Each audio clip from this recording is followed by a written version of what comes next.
At the end of this program, the reason it's important is because if you're going to invest in real estate, you'd better have some good mentors, good coaching, good guidance. So real estate requires very special, much higher levels of financial education, sophistication, and experience.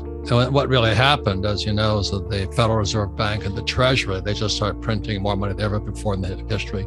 So this is called the everything bubble. And from some of the more people I respect, they say this is the biggest bubble in world history. And it is in dollar amounts. And if history repeats itself, this is going to be the biggest crash in history. Now, for many people, it's going to be the worst thing ever happens to them. But for Kenny and me, it's the best time to buy more real estate after the crash. Savers are losers. Man, I got attacked by every loser out there. New York Times came after me. How can you say savers are losers? Then I said, your house is not an asset. Oh, how can you say that? I was living at the Point on 16th Street in Phoenix, and I was on this TV show, a local TV show in Phoenix, and I said, your house is not an asset. And I walked in for breakfast after the TV show, and I got mobbed by these two women came after me. You don't know what you're talking about. My house is an asset. It's the biggest asset I have. I'm going, okay. No, they were screaming at me. I'm going, okay. I won't say it anymore. And the third thing is the rich don't work for money. So those are the three things. Savers are losers. Your house is not an asset. And the rich don't work for money. Those are three very important points that came out in Rich Dad, Poor Dad 25 years ago. And today, Rich Dad, Poor Dad remains the #1 personal finance book in history. But I had to go through hell listening to everybody else. It has been the best. We've made so much money. So there's always good things and bad things, but just realize that you don't just buy it and flip it, or you buy it and hold, because it's a very sophisticated product. But we've seen guys do that. They go and buy a $20 million property. It crashes, or they can't manage it, and people vacate it. Prior to 2020, 40% of all Americans had less than $1,000 in savings. And the moment the price of oil went up, food goes up. And today what's happening, so the retail market is collapsing because the American consumer doesn't have any money because they're paying more for gasoline and they're paying more for food. So how is that a good deal? Well, they have to rent.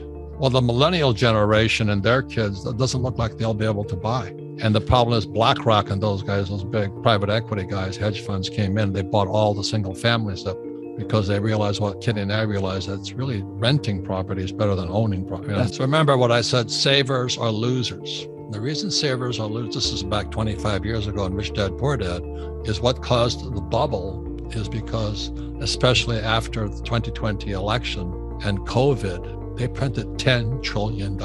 I know. But then again, they can't afford their houses. They can only afford to rent. So that's why I said savers are losers. Your house is not an asset, because I think they're going to push the interest rates up. And a lot of people who just bought property recently, hoping the price will go up, because they're losers, because they listen to stupid people like my poor dad. You know what I mean? People who have no idea on money. When I said savers are losers 25 years ago, I got attacked. I said, your house is not an asset.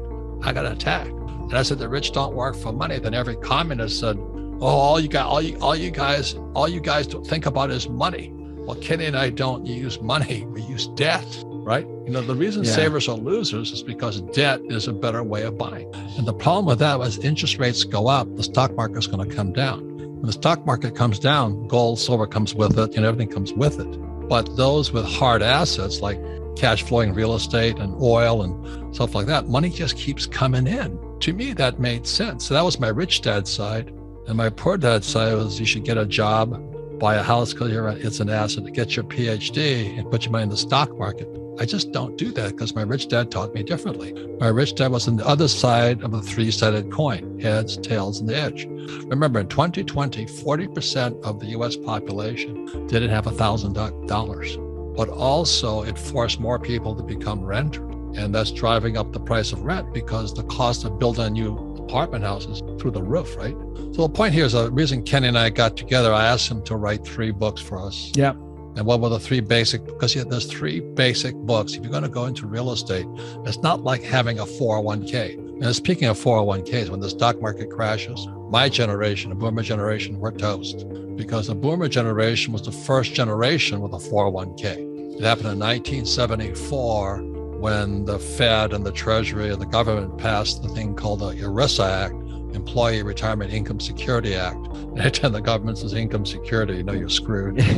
But that was a 401k. So when the stock market crashes, just as my generation starts to retire, they're toast. And they're going to start selling their houses because that's all they got, right? So back in 1973, when I came back from Vietnam, my poor dad, the poor guy, Robert, I want you to go back to school, get your master's degree. I said, I hated school. Why would I go back and get my master's degree? He says, and then you get your PhD. I said to my poor dad, who was the head of education for the state of Hawaii, head of the teachers unions, it's one of the reasons I started investing with Kenny is I make so much money. I've got to call Kenny. I said, Kenny, I need about $4 million in debt. Why do I want debt for taxes? Another thing too is my first real estate class was 1973. And because my rich dad said, if you're going to be rich, you have to understand real estate. The purpose of being an entrepreneur is to buy real estate, not to buy a house, but to buy real estate. So it was long before I met Ken. So I'm still in the Marine Corps. I just came back from Vietnam. And I took my first real estate course. And the instructor gave me the best advice of all because he's a real estate investor. He says, I want you to look at 100 properties and write 100 reports on why the things are bad. I was like, why did I do that?